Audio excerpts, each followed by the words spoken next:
Assalamualaikum warahmatullahi wabarakatuh. So for our class sessions today, we are going to learn Module 1 Single Area OSPF version 2 concept.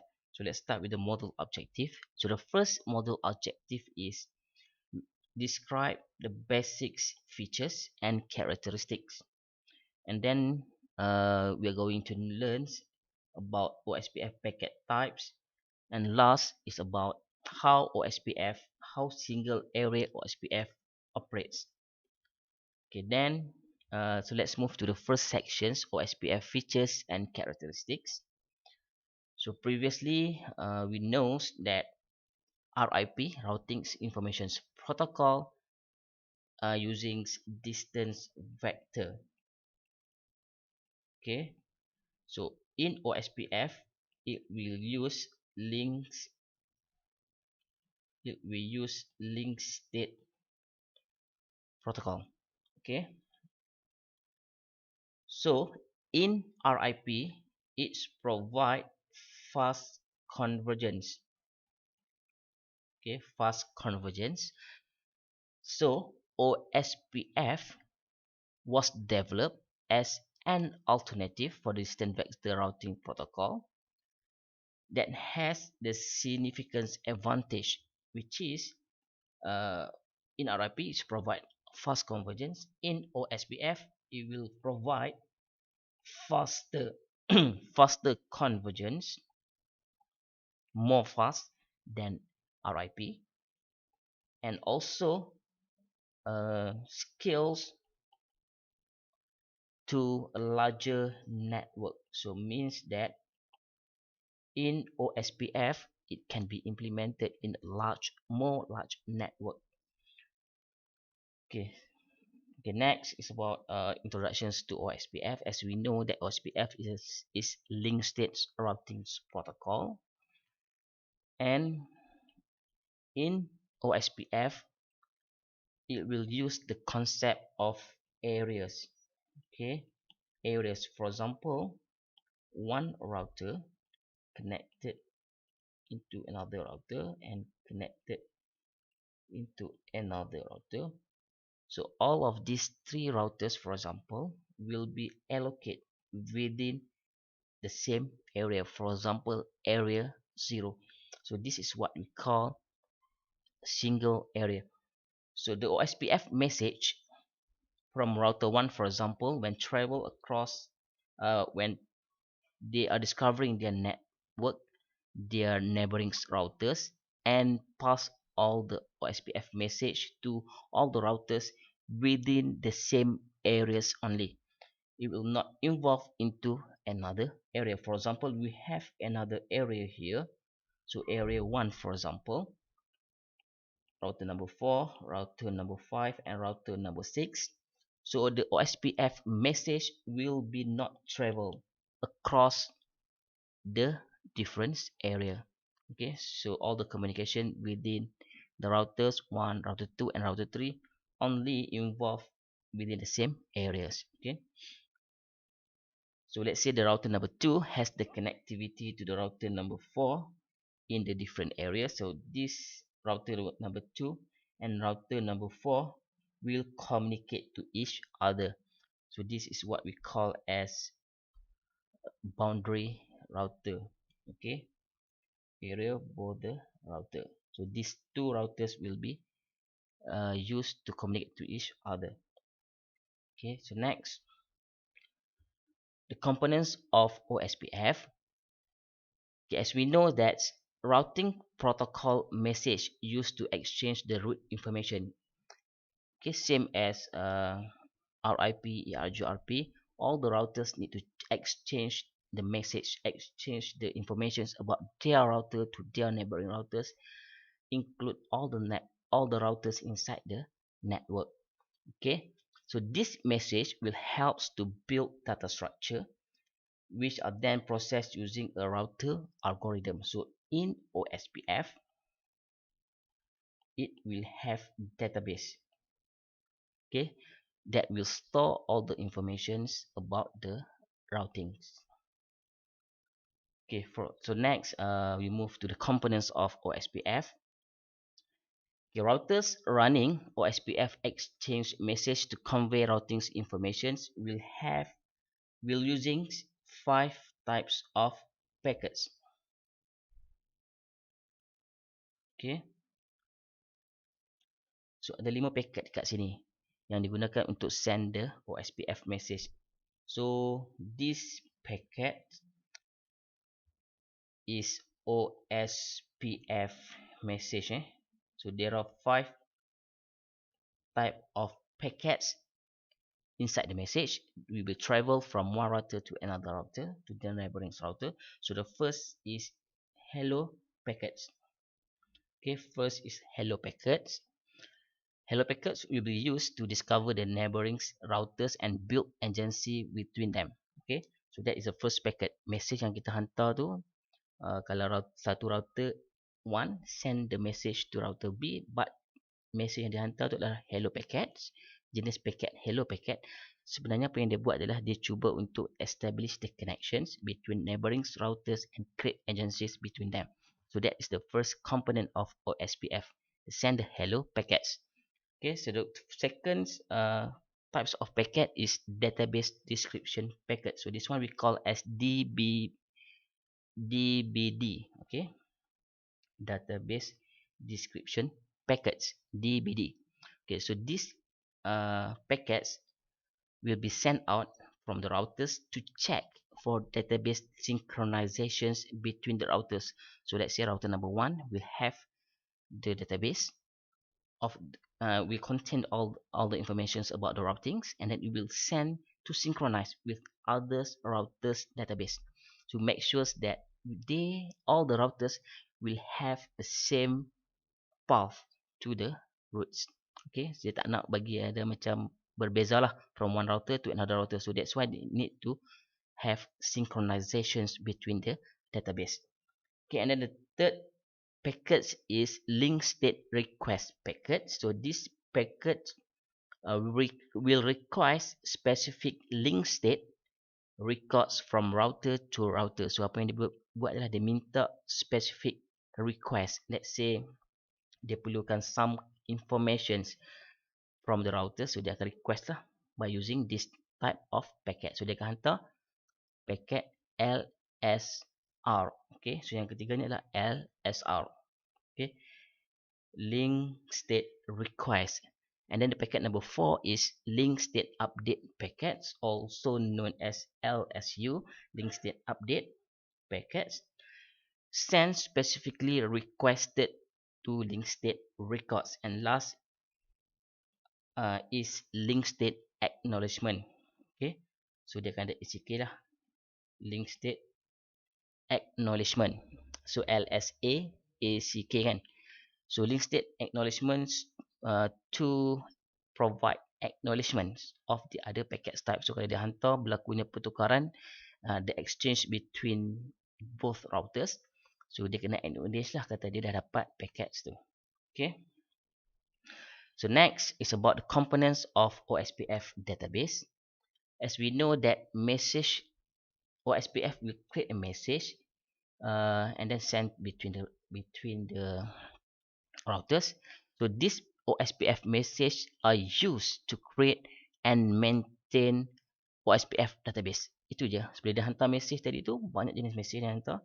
Dalam message tadi tu, ada 5 jenis paket tadi tu. Tujuan adalah untuk dia create and maintains OSPF database. So inside OSPF, there are 3 types of database, which is the first agency database, second LSDB database, link state database, and third is forwarding database. So ada 3 database dalam OSPF.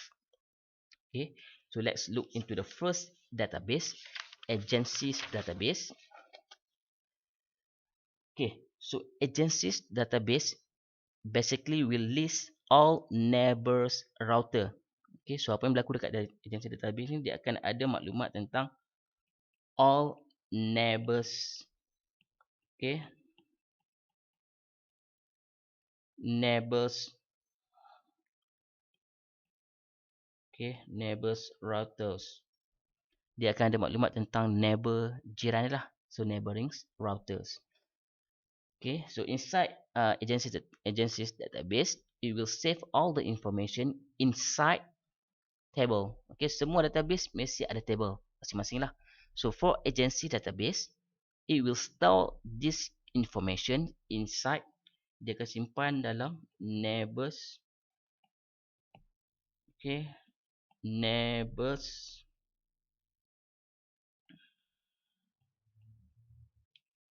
table. Okay, dia akan simpan dalam neighbors table. And then for us to use a command to show the informations about OSPF neighbors, we can use a command show IP OSPF neighbors. Okay, command adalah show IP OSPF neighbors. And for the link state database, so this link state database will store the information inside topology table. So kalau agency dalam neighbor tables, so for link state database, dia akan simpan all this information inside topology table. So itulah.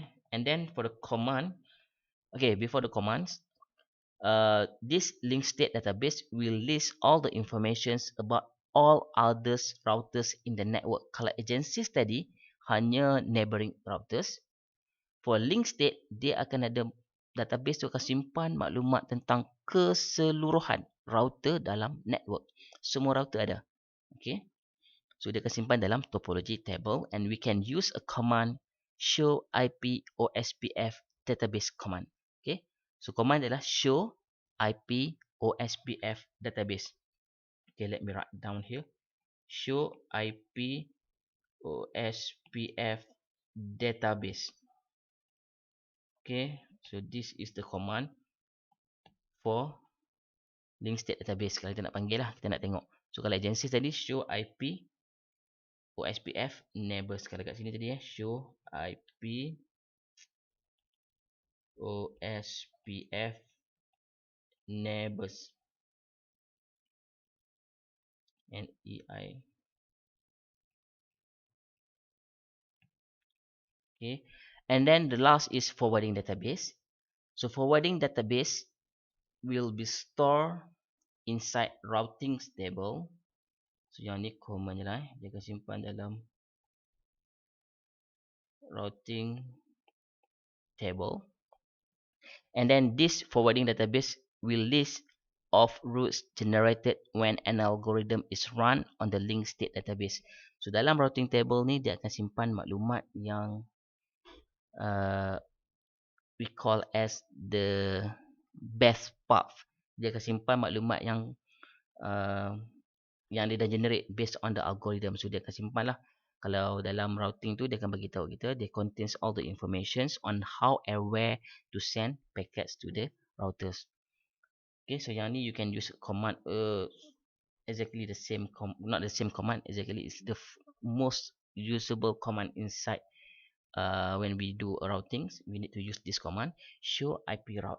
Okay, IP route. So IP route will show to us the best route to the, dia kasi tunjuk kita lah dia punya routing table. So we can know the routes, how dia punya path, the path of the path to the destination. So we can know, dia akan tunjuklah maklumat routing tadi. Okay, so these are the most common command being used when we talks about routing. Okay, so next is about the components of OSPF database. Yang ni yang tadi lah. So yang this is more the explanation, more explanation about this slide earlier. Okay, so next is about SPF algorithm. So SPF algorithm is shortest path first algorithm.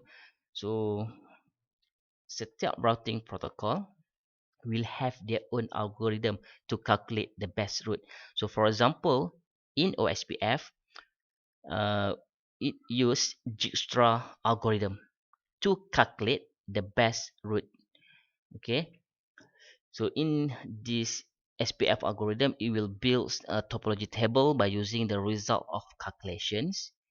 And SPF algorithm is based on the cumulative cost to reach a destination. So kalau kita bercakap tentang OSPF, dia akan melibatkan cost. Okay, so this cost kita akan tengok on the next chapter how to calculate this cost. So how OSPF determine this is the best route. Basically dia akan refer kepada cost. Okay, so kita boleh tengok pada diagram tu So macam mana OSPF ni berfungsi. No, macam mana this algorithm works is basically apa yang dia buat adalah first sekali this algorithm, Dijkstra algorithm, will find all the informations about the routes to the network. So dia akan letak semua maklumat. Let's say R1, okay, katakanlah R1 nak pergi kepada banyak router, betul? Contoh dia ada R2, R3, R4, R5, R6, for example, dalam network. So ada banyak laluan. So okay, dalam banyak laluan yang R1 boleh pergi kepada R2. So apa yang berlaku kat sini adalah dia akan simpan semua maklumat tu dalam this database. And then this algorithm, Dijkstra algorithm, will calculate the best route. So apa yang dia buat adalah dia akan run SPF3. Okay, so dia akan menggunakan SPF3 to determine and calculate the best route. Okay, katakanlah from R1 to R2 ada 4 ataupun 5 laluan. So bila dia run this algorithm based on the cost calculated, okay, macam mana cost calculate tu nanti dia akan tengok salah satu dia akan tengok kepada interface type. Dia akan tengok kepada interface type. Okay, kalau ingat lagi macam RIP, EIGRP kan ada setengah vector tu, dia menggunakan number of hop. Macam RIP kan number of hop. So kalau from router 1 to router number 4 ada 2 hop dengan 3 hop. So dia akan refer kepada yang paling rendah lah. So difference than OSPF algorithm. So dia akan tengok kepada cost. So cost ni ada beberapa kriteria. So salah satu dia akan tengok kepada interface type. Okay, katakanlah R1 pergi ke R2. Okay, satu laluan. Tapi R1 ke R2 ni hanya menggunakan fast internet.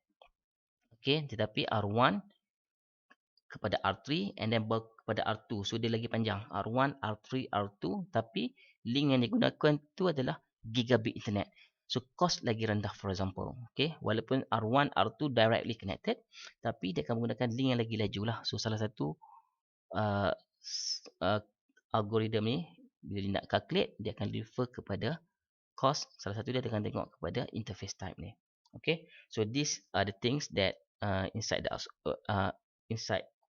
SPF algorithms. Okay, dia akan menggunakan SPF3. Okay, next for link state operation, there are 5 link state operations. Okay, untuk dia generate routing informations. So OSPF akan start process to reach a stage of convergence. Okay, ada 5